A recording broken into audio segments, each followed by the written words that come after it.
Hello there, my friend. I'm so glad you're here. Before we get into today's story, one that might just unlock a whole new chapter of energy, mobility, and confidence, I want to gently ask. Would you take a moment to like this video and subscribe to our channel, Elderly Reflections?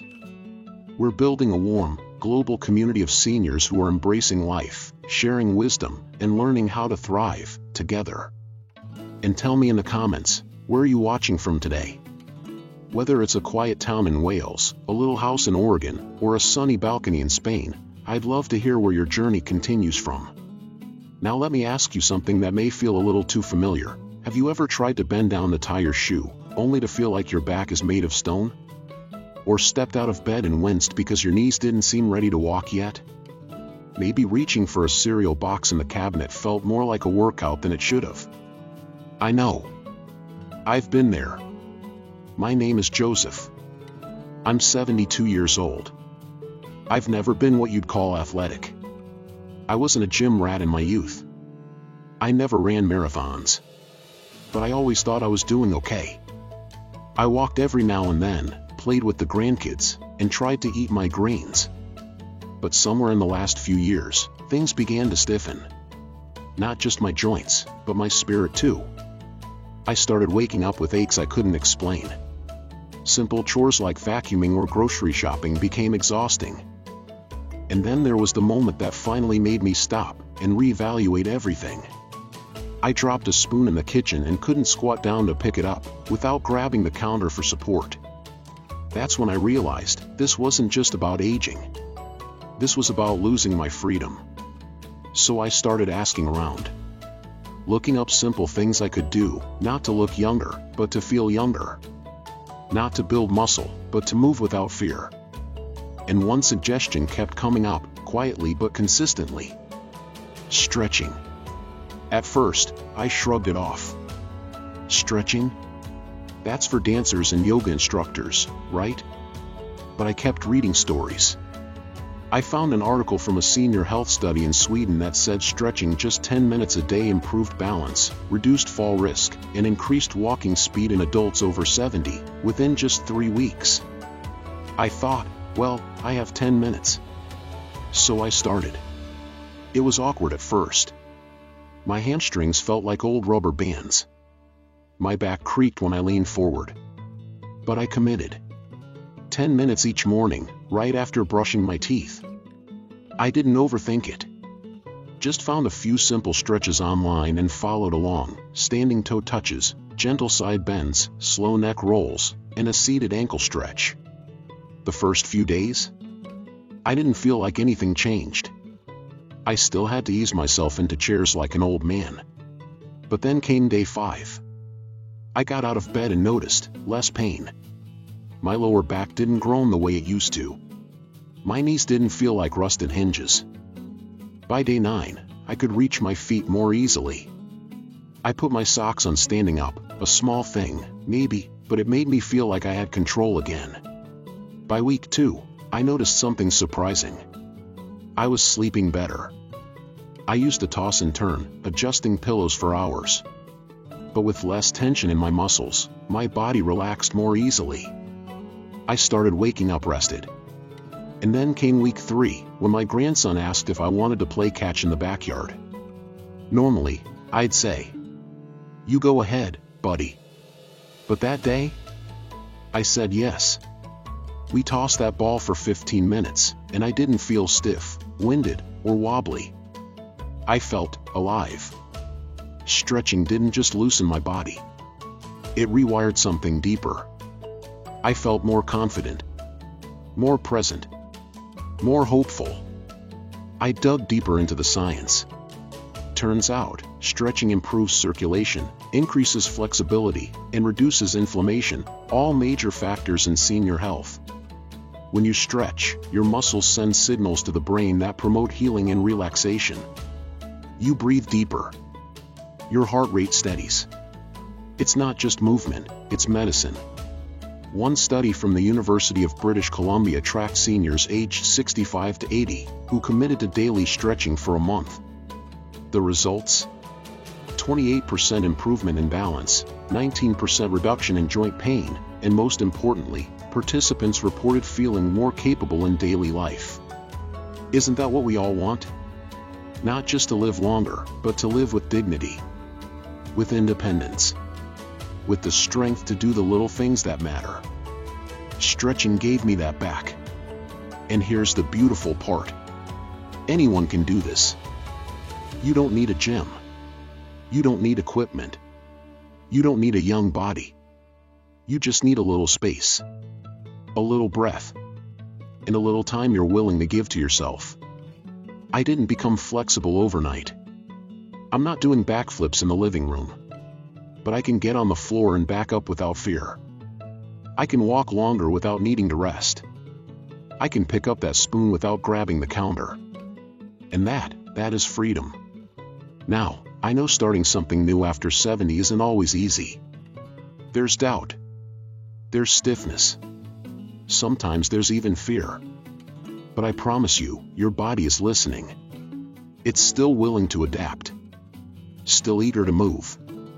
Still waiting for you to say, let's try. Because you are not too old. You are not too stiff. And it is not too late. If this story sounds anything like your life right now, I want you to know something important. Change doesn't need to be dramatic to be powerful. Even 10 minutes a day can make a world of difference. And if you're wondering where to begin, I've got you. I'll walk you through what I started with, just a few gentle stretches anyone can do, whether you're sitting, standing, or somewhere in between. Let's explore the movements that helped unlock my body, calm my mind, and give me my strength, one slow, steady breath at a time. It was a Tuesday morning, and for the first time in years, I caught my reflection mid-stretch, and didn't flinch. Not because I looked younger. Not because the stiffness was gone completely. But because I saw movement. Graceful, steady, unforced movement. And in that moment, I realized, I wasn't just stretching my muscles. I was stretching my life back open. The journey had become more than a daily habit. It was now a quiet ritual. A check-in. A conversation between my mind and my body that I'd ignored for far too long. Let me tell you what I actually did. I started simple, because anything complicated would have stopped me before I began. I chose movements I could do beside my bed, in pajamas, barefoot, just me and my breath. The first stretch I added, and still love, is the seated forward fold. Just sitting on the edge of a chair, legs straight out in front, and gently reaching toward my toes. At first, I could barely reach past my knees. But I didn't force it. I breathed into it. Held it for 20 seconds, then sat back up. By the end of week 2, my fingertips brushed my ankles. Now, they land on the tops of my feet. That stretch alone loosened my lower back and hamstrings more than I thought possible. The next one is the overhead reach. While seated or standing, I reach both arms slowly up, as if I'm trying to touch the ceiling. Then I gently lean side to side, lengthening the spine. It's simple, but my posture changed.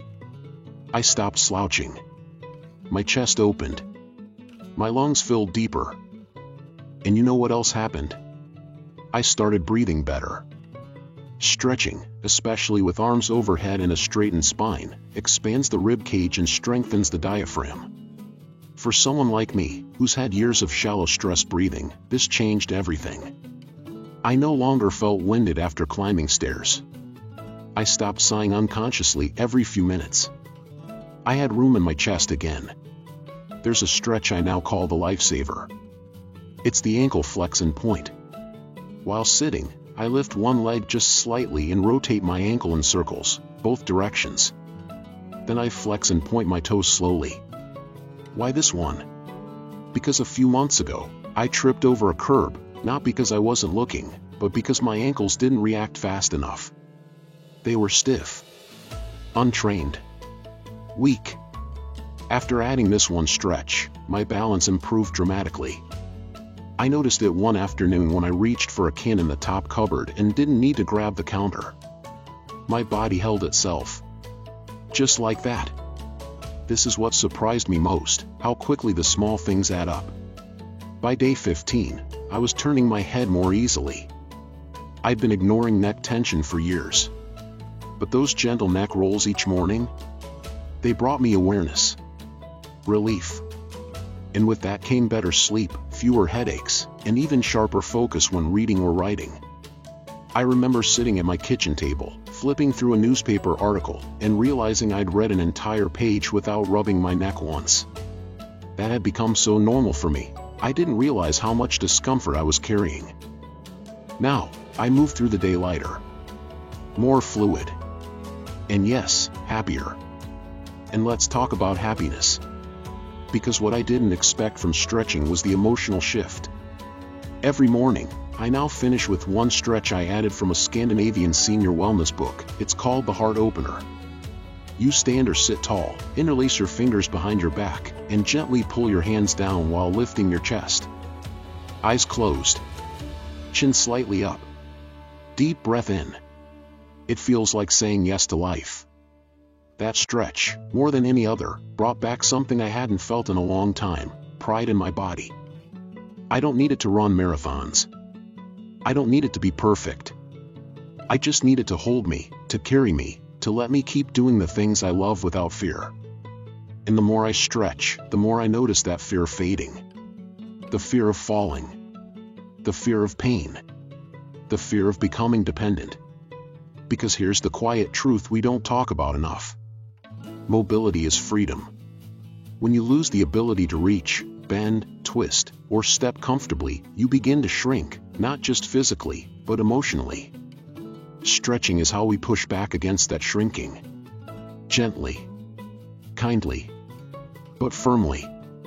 Let me tell you about Ruth. She's 78, lives in Ontario. We met in an online community for active seniors. She started stretching because her physical therapist suggested it after a minor back injury.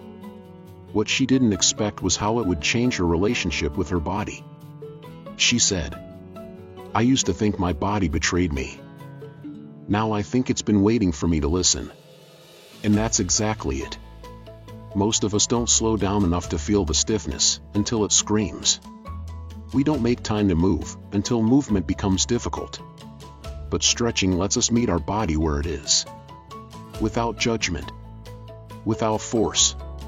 Just presence. It's not exercise in the traditional sense. It's not about burning calories or breaking a sweat. It's about creating space. Space in the joints. In the breath. In the mind. After 3 weeks, that's what I've found more than anything else: space. And in that space, I've felt more alive. I laugh more. I walk taller. I don't groan when getting out of a chair. I don't hesitate when the grandkids run toward me asking to play. Stretching reminded me that aging isn't about becoming less. It's about learning how to support more gently. It's about changing how we move through the world, not stopping. And yes, there are still tight mornings. There are still creaks and cracks. But now, I have tools. I have a ritual. I have 10 minutes that belong to me, every single day. And they've changed my life. Let's keep going, because I'd love to share what happened when I added one final layer to my stretching routine. It had nothing to do with muscles, but everything to do with my spirit. There's something powerful that happens when you spend 10 minutes a day with your body, not rushing it, not pushing it, but simply listening to it. By the 3rd week of daily stretching, something inside me began to shift. Not just physically, but emotionally. I started looking forward to my mornings in a way I hadn't in years. Not for the coffee. Not for the news. But for that quiet space where I felt like I was coming home to myself. One morning, while holding a gentle twist on the living room rug, I felt tears in my eyes. Not from pain. From release. Like something old and heavy had finally left my shoulders. And that's when I realized stretching had become more than a physical routine. It had become a kind of emotional reset. A moment of connection I didn't know I was missing. Let me explain what changed. I began ending each session with a short reflection. Not a journal, not a goal list, just one quiet question: how am I feeling? Some days, the answer was tired. Other days, it was hopeful. But the point was, I was asking. I was checking in, just like I used to with my kids when they were small. And in doing so, I began healing parts of myself I hadn't acknowledged in a long time. Because stretching, it turns out, doesn't just open your joints, it opens awareness. I started noticing how I walked, how I held stress in my jaw, how I clutched the steering wheel when driving. And the more I stretched, the more I let go. I didn't need to fix everything. I just needed to soften. I also started breathing deeper throughout the day, not just during my routine. I caught myself taking big, cleansing breaths at the sink, in the grocery line, while waiting for the kettle to boil. And those little breaths? They changed my days. They turned tension into calm, frustration into patience. And that calm carried into everything else. I started walking more, not because I had to, but because my body wanted to. Movement felt natural again. Not a chore, but a gift. I stopped needing my afternoon nap. I slept better at night. My appetite improved.